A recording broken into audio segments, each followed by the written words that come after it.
আসসালামু আলাইকুম এভরিওয়ান, কেমন আছেন সবাই? ঈদ মোবারক সবাইকে। ঈদ গেল, অনেকদিন মাংস খাওয়া হলো, তাই আজকে ভাবছি সাধারণ খাবার রান্না করি।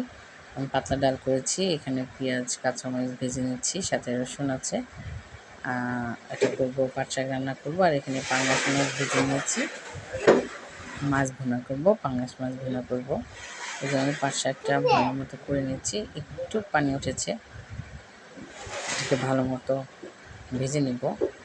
আর কড়াইতে আমি পেঁয়াজ ভেজে নিচ্ছি, মাছটা ভুনা করবো, তাই এটা আমি প্যানে দিয়ে দিলাম যাতে পাট শাকটা একটু ঝরঝরা হয়। ঝরঝরা পাট শাক খেতে খুব ভালো লাগে। এখানে আমি পেঁয়াজের সাথে সব ধরনের মশলা কষিয়ে নিয়েছি। এখন মাছটা দিয়ে দিব, মাছটা একটু কষে অল্প পরিমাণ মতো পানি দিয়ে দিব। পরিমাণ মতো পানি দিয়ে মাছটা করে নেব। মাছটা ভালো মতো একটু কষিয়ে নিচ্ছি। এখানে পরিমাণ মতো পানি দিয়েছি। এটা হয়ে আসলে সামান্য জিরা গুঁড়ো দিয়ে নামিয়ে নেব।